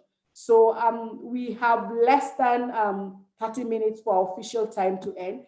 And before I come back to the panelists to ask them to share with us some of the broad key things, of course, they've already talked about it, but to distill them and give us some key takeaways from their very specific experiences. I want to put out to the attendees, if there's something you want to comment on, or something that you think you saw from Nixon's presentation that you want to highlight, please feel free. You'll raise your hand, and as soon as I see your hand, I am going to give you an opportunity to speak. And as we do that, perhaps we want Nixon to give us feedback on what he's taking away so far from what is being said, or his key thinking points, what is going home thinking about. Nixon, in 1 or 2 minutes, as I wait for people to raise up their hands in terms of comments they want to make or questions they want to ask at this point. Nixon, sorry, you are on the spot today, but it's... Thank you for the positive feedback. And I believe I have to do a lot of reading on, particularly on the identities, also on the methodology of collecting data, because I've seen it is so broad, and by the time of completion, it will not be enough. Also on the part of sampling, because I've got an idea that quantitative one needs a lot of big sample, while qualitative needs small one. So that is another issue that I would like to read on about it. Then also on the part of epistemology, the mathematical knowledge, how mathematics is being seen or considered in African mathematics classroom, so that I try to link it to the identities and achievement in my study. That is an area which I feel I appreciate that I will take a consideration. Thank you a lot. Thank you, Nixon. You have some takeaways, and don't worry, we are recording this. So after this, I can share with you the recording, so that perhaps you can more deeply think about some of the things that were also said. I'm going to allow Victor, has his hand up. Victor, if you can make your comment in less than a minute or two. I've already allowed you to speak, so just unmute and speak, Victor. Anybody else who wants to make a comment? I will put some people on the spot. Leonisha, Dr. Leonisha from Tanzania. It would be nice to hear you say something, given that this is really in your area. So I hope you can say something after Victor. Yes, yeah. Victor. Thank you. Sorry, the video is not active here, so that's why I couldn't make a video call. Mm-hmm. So as regards mathematical epistemology of mathematics, particularly as it concerns Africa, I remember I've had discussions with Faith, where when she started and she went through looking at architecture, contextualizing architecture within the frame of African understanding of what it means to what sustainable architecture entails within the African context. So for Nixon, I think he also needs to think giving a broader understanding of what mathematics is in a broader perspective. I mean, outside the African context, what does mathematics entails? And then from this general perspective of what he thinks mathematics is, he can now take it back so that when we talk about an African understanding of mathematics, what does that really entail? You know, and how is it different from every other understanding of mathematics? I think contextualizing this epistemology of mathematics will really help him to have a clearer understanding of what he really needs to do in that regards. Thank you. Thank you. So the issue of context and cultural nuances that come with this is something that is very important. And it might be also a key part of identifying gaps that you want to address. I did my PhD in mathematics education, and I found it very helpful when I was viewing literature to view literature from, let's say, Europe and what we would call the West, but then move on gradually to look at what's happening in Asia, to also look at what kind of literature there is on the same concept that I was trying to look at, and to try and see what differences there are in conceptualization or in on some of those things. Because again, I mean, Asia's cultural reality is fairly different from the Western, or maybe even the approach of teaching. And sometimes it's a little bit closer to what it is that we have in Africa. So I found it very helpful to ensure that my literature review was not just from the West, because most of the published papers will generally come from there. But I was very deliberate on moving from the West to Asia and into Africa. And I found that connection very helpful to identify specific cultural realities around some of the concepts or the phenomena that we're looking at, let's say social identity or achievement motivation of students, and then to find something that would resonate with the reality on the ground. So I think that contextualization is really important, and part of it will be built also in the literature review and how you broadly explore papers from different parts, both West Asia and Africa. So I think Victor is emphasizing that, because that might change how you approach or even how you fine-tune your questions, but also what you go out looking for, and how you talk about what you have seen and differentiate it from what perhaps has been said elsewhere, because you have to justify some of these things. So I think that's really, really important. Any other person who wants to make a comment? I was going to ask Dr. Kibani to say something from, Dr. Kibani, are you with us? Okay, as we wait for more content or contribution from other people, I can see quite a bit of feedback on our chat. Of course, there are those of us who are, I mean, everybody, all of us here, we're really proud of what Nixon has done within the first year, and I believe this feedback is very important to him. So I want to go back to the panelists, because we have the last 15 minutes, and I just want us to talk broadly about research methodology and design. I'm going to start with Faith. As I said, Faith is one of our newest minted PhDs, Africa PhDs, because she just went through her Viva and fully completed everything to do with her PhD last 2 months. So she's still very fresh with her experience through a process, but also most importantly, the examination session. Because of course, as a student, you're always thinking about how this adds up and ensures that when you finally present yourself for examination, you actually gonna pass to the other side. Faith, tell us, let's talk about your Viva and preparing for your Viva, and most importantly, the Viva session. What are your reflections about that experience, especially with regard to research, design, and methodology? Well, a large chunk, of course, of my preparing for the Viva was really trying to justify, because methodology is mainly what I did and why I did it in that manner. So it was really to justify, because at the end of the day, your results should be valid. So if somebody does your research, how you did it, with your biases in terms of with your epistemological and ontological stance, they are supposed to be able to find whatever you found. So, I mean, it's really important to justify, what you did, why you did it, what influenced that. And for me, I had a lot of justifying to do, which was interesting because I was using grounded theory. So I was formulating theory, which is fairly difficult. And then especially as an architect, coming up with theory was interesting. So I used grounded theory.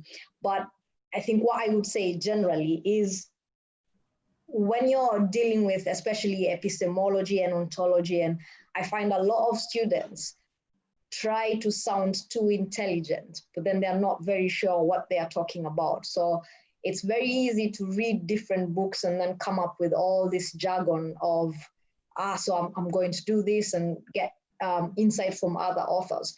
But it's really important to really understand what is epistemology, what is your ontology, to really know it, not just have an idea, a general idea of it, and to know why you need to know that, why epistemology is actually important for your research. So that for me is what I found I struggled with towards the start, is to really define this epistemology and ontology and be able to use it to justify why I did it. Because, for example, if somebody did my research from maybe a positivist point of view, then the questions they'll ask me, it's different. I'm like, yeah, that is valid, but from a relativist point of view, that is not valid. So it really does help you justify why you did what you did. And the other thing is, nothing is obvious. Nothing is obvious because as a researcher, you're the one who did the research, you collected the data, you're embedded in the research. So you know it, but other people don't know it. So as you explain your research methodology, even as you write it down, there are some things that you might feel was obvious, or yeah, it's purposive sampling, or I also talk to the teachers, but really highlighting every detail of your methodology and why that detail is important came out a lot in my research. I was even asked, so you said you did I also had focus groups. So how many people are in your focus group? Even photographs, could we see them in your appendices of some of the photographs showing you did focus groups, and how then did you bring in the data of focus groups and interviews? So I had in-depth interviews and focus groups, and I was using NVivo, and how did I create the themes from those two different sets, because you're asking relatively different questions. So just trying to think, it's not obvious and has to be really, really logical. And it brings us back to the framework that Barbara was talking about, that you really look at questions, epistemology, which is your philosophical paradigm, your strategy, your methods, your analysis, which a lot of times we don't look at while we are starting. So trying to draw that thread from the very beginning of your research would be very, very important. So yeah, I'll probably say about that, and enjoy the process. It's a long process. It's I think for me it was 3 years and something. I think 3.5. It's 3 years, 4 years, sometimes 5 years, sometimes more. So you really need to pick something that you think you can actually stomach for another 3-4 years, and try to enjoy the process. I mean, I think it's really important because it's a long journey. So it's important to enjoy it while you do it and involve others. I think outside just on a general, it's like Herin said, she asked you guys to ask questions and bring your research. Take every chance to present your work to people who care to give you feedback. So Nixon really good for doing that. But it's really important to get feedback from different points of view. As Victor has said, I'm an architect. Victor is a philosopher. So we are really, this is as very different fields, but I gained a lot from Victor, interacting with Victor and telling him this is what I'm doing. I remember going into environmental philosophy based on our interactions. So take every opportunity to present your work for critique and take it positively. It's a journey, and every critique is important for you. Yeah, I think that's what I'd say. Thank you, Faith. I hope we got that. Most importantly, let's enjoy it. It's a long journey. Dive into it. There'll be struggles within, but enjoy it, including the struggles. But also the other thing of justification and everything not being obvious. I mean, being very explicit about what you are thinking and why you are thinking about that, and how you move from point A to point B, and how you finally arrived at point Z. So for example, I believe Nixon will be talking about, initially I thought I was going to deal with all this, but based on feedback and subsequent review of literature, I was able to see that I needed to narrow down on this, and these are the reasons why. So, I mean, always trying to explain the reason behind what you have done, I think is a core thing about PhD. The why behind everything that you're doing is really important. PhD or master's or any research that you're doing. Thomas, in your fellowship as a researcher and looking back to your experience as a PhD student, and now you are actually living every day doing research as the thing that consumes or that you spend time on every day. What would be your key remarks on issues related to methodology and design as a key takeaway to everybody who's listening today? Yeah, thank you very much. I think methodology is very important. I mean, for every research that we do. And I quite remember very well 2 years ago in my Viva, when the external examiner came, he said that he was going to spend just 30 minutes with me. I had a very strange Viva. What he said was that he's going to ask me very specific questions, and he wanted very specific answers. And all my questions were centered on my methodology. There was nothing on the introduction chapter, nothing on the literature review, nothing on the findings. He wanted very specific answers to very specific issues that I was researching about. And for my research, I look at young people and their mobility, and how their agency within mobility. And one of the things I remember very well, he asked me was my positionality. I'm a Ghanaian, young Ghanaian he thought that I'm quite a privileged Ghanaian because I've had the opportunity to leave Ghana to come and study in the UK. And then I went back to these, young people who had migrated from their very rural communities to the cities in Accra. So how did I position myself? Did I see myself as an insider or an outsider? And of course, I made it clear in my methodology chapter that I could look at it, from a certain degree as an insider because I'm a Ghanaian and I know the local context. But then again, I had been away for some time, so I could also see it with some degree as an outsider because I didn't know much about these young people, their lives, unless they tell me. And I think one of the other things that we need to also be very, I don't know the Kenya context, but in the Ghanaian context, issues that has to do with expectations of our research.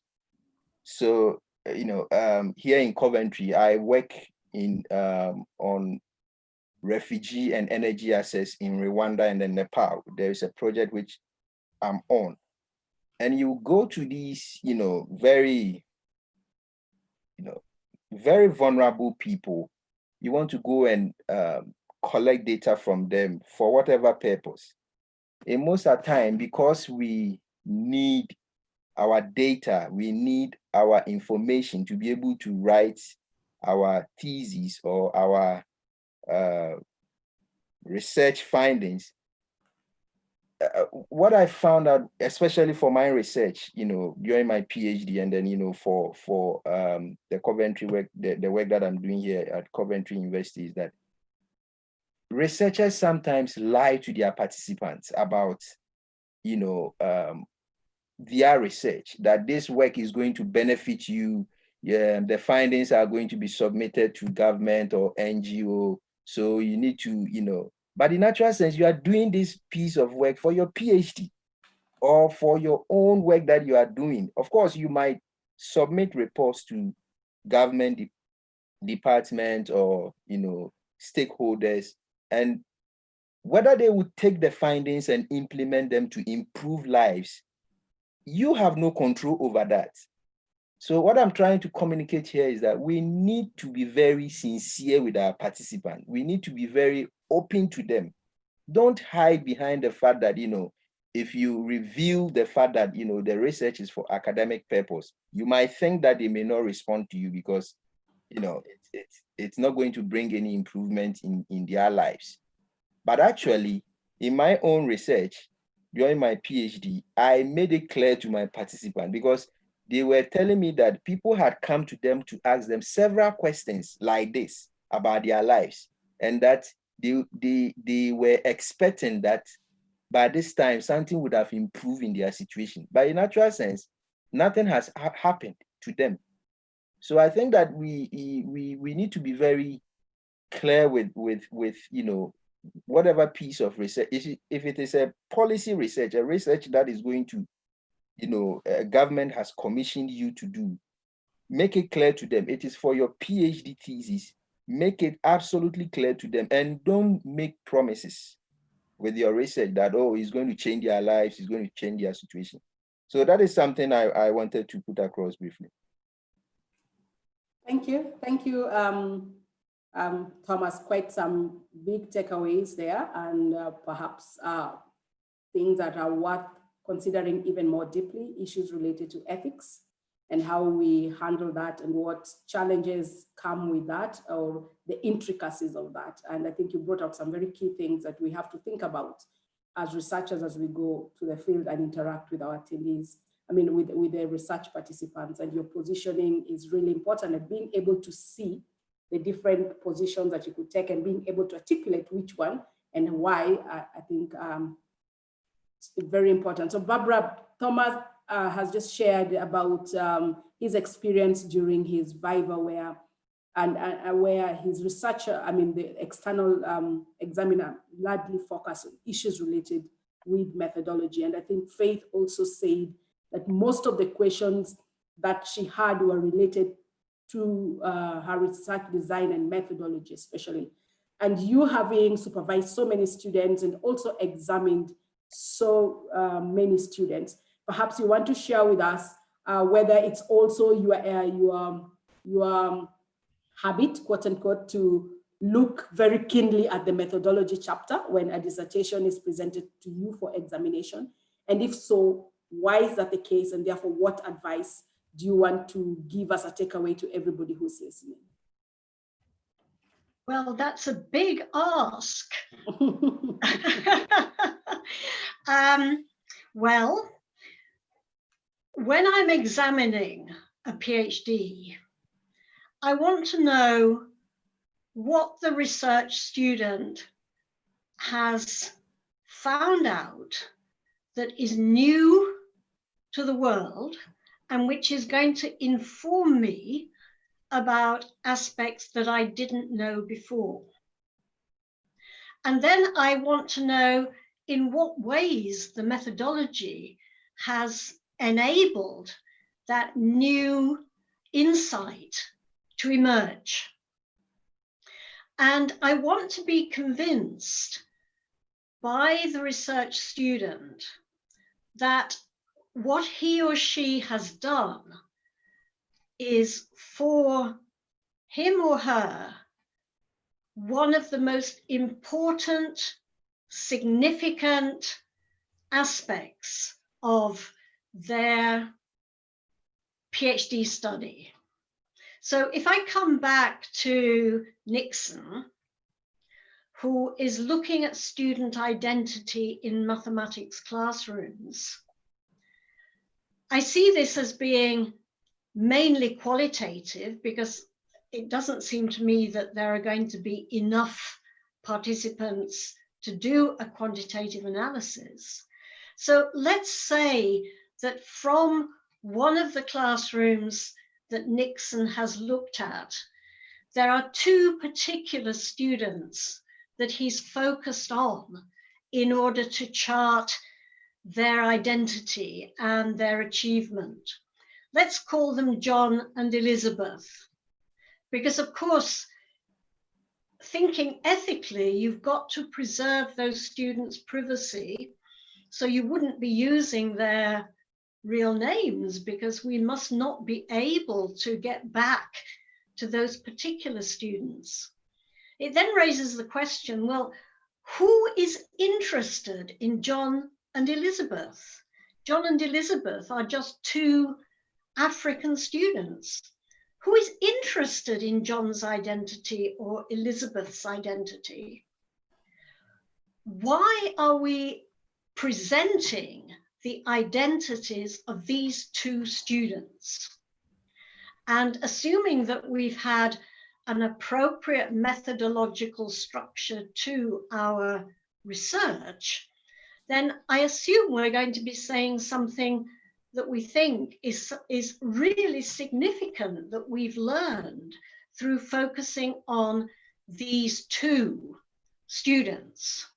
So one of the things might be, for the teachers who work in schools like the ones we've been looking at, what can they learn from the identities that we present from these students?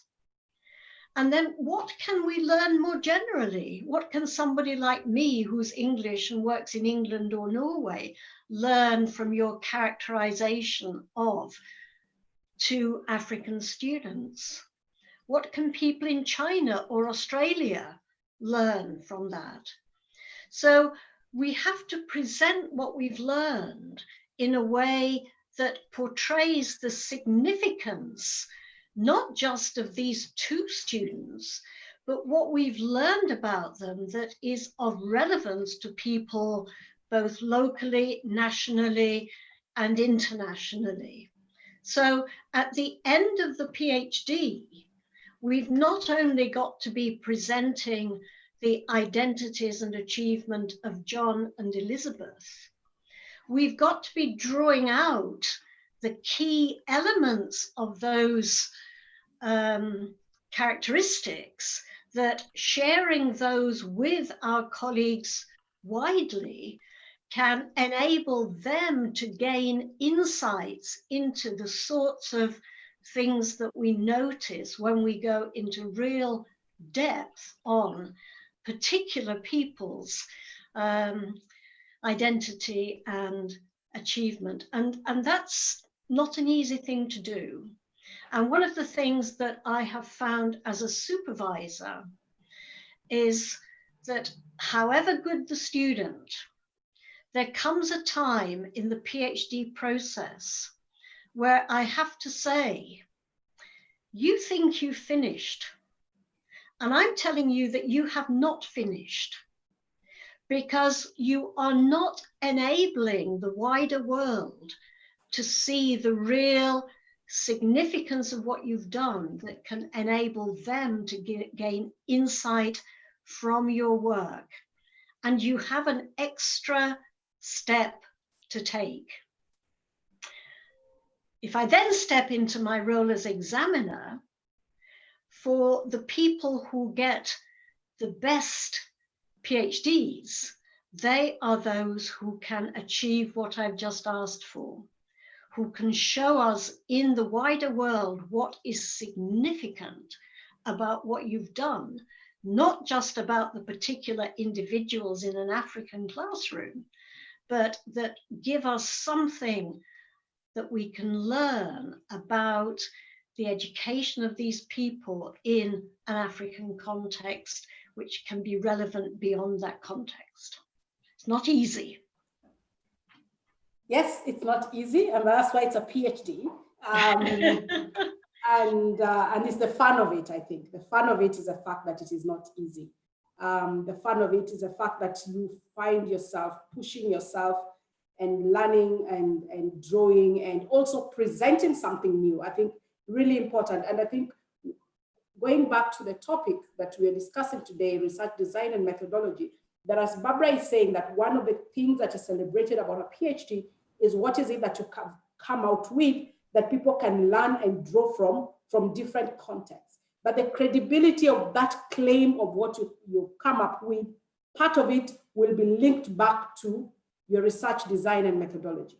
How seriously people might want to take your findings and run with your findings, part of the justification or part of the confidence that people will have or you should have is linked to the soundness of your methodology, your design and your methodology, which of course connects to your analysis. So that perhaps justifies why there's quite a bit of focus in all these conversations, most of the time on how did you do it?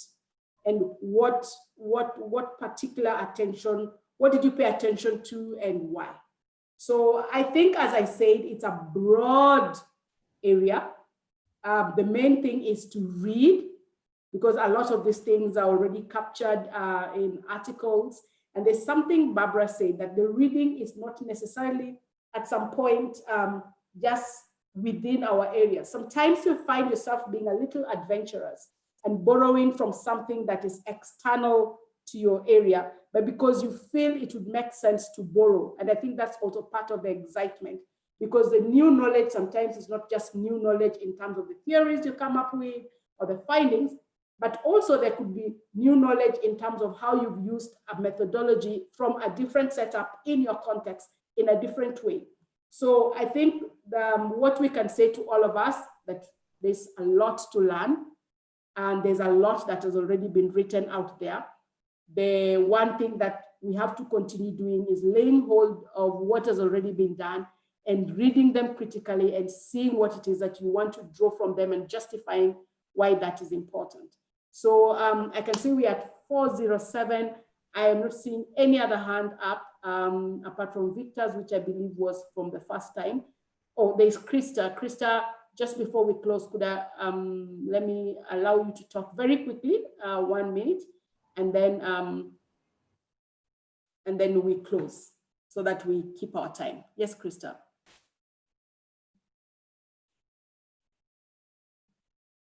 Krista, you can unmute.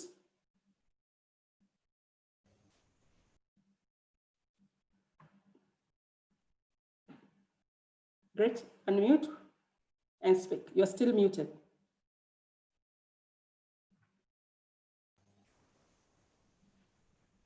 Good. Can you hear me? Yes, now we can hear you. Okay, I was saying I was raising the hand on behalf of Dr. Kibani. She wants to contribute and she will use my PC here. Oh, okay, great. Dr. Kibani, please go ahead.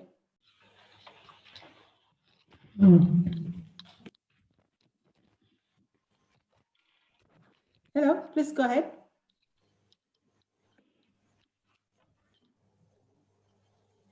We seem not to be hearing. Hello. Yes, yes, a little louder. Okay. Now we can hear you, but be a little louder. Okay, dear panelists, I think you are Dr. Kibani. Thank you for giving us this opportunity. Joe, we failed to join. I'm with my students. They are here, but they failed to connect with you. What I can say, I'm also teaching research and methodology and any issue about research. But the problem my students have been facing general fall on methodology. The area which I think postgraduate students need more support, it is the area of research design especially on justification. Majority, when they give their details, mostly they fail to defend by giving the justification. Maybe, may I ask help from the one who is competent in that particular area to explain just a bit so that my students can hear and gain something about justification. The other area is to link the idea of methodology and their conceptual framework. There is also a problem. Students do not realize if a conceptual framework can be reflected while writing the methodology. And not only that, also the area of theoretical framework. Many students face a problem since they fail to differentiate between theoretical framework and conceptual framework and link them with whatever they are doing in the methodology part. Maybe let me stop here first and hear from you on those areas I have mentioned. I think it can be good for them to hear from the other members rather than me who used to teach them every time. Thank you, Dr. Kibani. So, so Barbara, I will come to you very directly on this. So the first part is the issues of justification. Yes. And Barbara is saying that part of the concern is that many times students fail to see the value in justifying the methodology or spending time to justify that. I don't know what you want to say about that. And of course, Leonike is saying it would be really important for them to hear another voice telling them about this, because she is their lecturer and perhaps she's talked about it, but it adds value when they hear somebody else talk about it. And so I'll do a very quick run across all of us. Yes, Barbara. Well, I could ask, why should I believe you? If you tell me that, how do I know it's true? What evidence do you have for what you're telling me? And I think this word evidence is a key word. And we can have quantitative evidence, we can have qualitative evidence. Quantitative evidence comes from an accurate use of statistical analysis. And that's not my expertise, so I won't say any more about that. But qualitative evidence comes from presenting the interpretations that you make with all the justification you have for making them. So when you make a statement about what you think you have found, then what was the evidence behind that? What did the student say to you?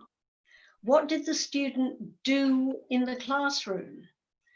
How did the student respond to a teacher's question? There are many kinds of evidence that we can bring towards any claim that we make. But the important thing that makes this evidence is that those hearing the claim and the evidence that you produce can say, yes, I can see why you're saying that. I can see where it comes from. So the claims that you make have to be backed up by transparent interpretative evidence. And again, there is a lot that is written about doing that. So again, go back to the textbooks. Thank you. So evidence and claims and being able to, beyond reasonable doubt, as if I may use that, make the person who is reading get your reasoning behind what you're saying. and perhaps see that they would then come to that conclusion based yes, on and they should feel convinced by the arguments that you have offered. Good. And just going back also to, I think part of what Dr. Kibani was also talking about is justification of what methodology you're going to use and why it is the best fit for your research, and how important it is to articulate that. And I think that's also very, very important. In other words, what else existed and why did you end up not doing A or B or C, and finally arrive at using this particular methodology. So Faith, for example, said she used grounded theory as a methodological framework. She could have used something else. So being able to show that you explored different methodological frameworks, but based on your focus, your question area, and your research design, the best that you could use for your particular research was this, and these are the reasons why. Yes, Barbara. I beg your pardon, Irina, but I'm going to have to leave you because we've run over time. Yes. So please excuse me, everybody, and thank you very much for allowing me to participate. So thank you, Barbara. Thank you, Barbara. We're obviously closing, but thank you for your contribution. I know everybody else needs to run away, so we are not going to say another 4 or 5 minutes. But Faith, very quickly, just to thank you, Barbara. We'll be talking, and thank you for being with us. Faith, very quickly, as we plan to close, the concern from Dr. Kibani about justification of methodology and connection of the methodology to your conceptual framework, being deliberate about showing that connection. And I think it connects back to what you're saying about everything is not obvious. Yes. So, I mean, the idea, I think, is transparency and being explicit about these theoretical frameworks that are guiding you from the word go. So, for example, Nixon would be saying that, you know, there is a correlation between identities and achievement, and that is a theoretical framework that he's putting forward, and he's going to go and he's trying to test it in the field using different methods. So the idea of being transparent is really huge. And the other thing, if you look at that, even when you're doing your data analysis, for example, you say you're using content analysis. One of the things I was asked is to show how I developed my codes, how those codes then moved into themes, and how those themes came together to form my theory. So ideally, whatever analysis technique you're going to use, so as I said, I used MVivo.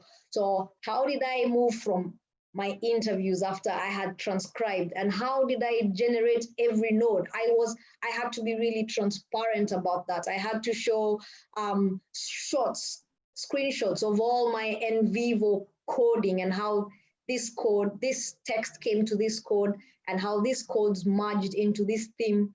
So for a lot of us will be doing content analysis while we're doing qualitative data. So being very transparent that if somebody else follows the same route that I followed, they are going to come up with this exact results. And again, what Harin said is, you're talking about the best method of doing this, but for you to say this is the best method, you have to tell us what you compared it with. So I started, for example, with social constructivism, but then I found out as an architect, I need to look at buildings, I need to look at science. So I ended up saying, so I think I need to now be looking at post-constructivists, which allows me to now bring data from buildings, from objects, from artifacts that social constructivism might not allow me to do or will not allow me to do.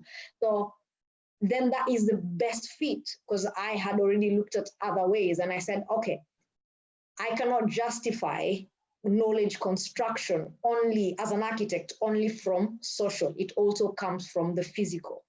So the idea of exploring other areas that other researchers have used. So you could do a study and somebody else has done it in using this method, the same exact study, but they have a justification why they chose that method. And you'd say, okay, I'm doing the same study, but I believe this method will give me different results from that other person. And that ties to your contribution of knowledge also. Yeah. Yes, Thomas, any final thoughts on this? We have to close. Is Thomas still with us? I think Thomas has left. I think we are way past time, and there are those of us who had very tight deadlines. I think, Dr. Kibani, what you have raised, and just speaking to your students who are listening, thank you very much for having like a listening party, quote unquote, having a group of you gathered to be with us. And the things that you raised are very key. I think justification of methods or methodology that you use is very important. And that means when you're coming out of your PhD, what is expected is that you do not just know one method. Yes, you may have ended up using grounded theory, but you have an understanding of what ethnographic research might have looked like. You have an understanding of what case studies might have looked like.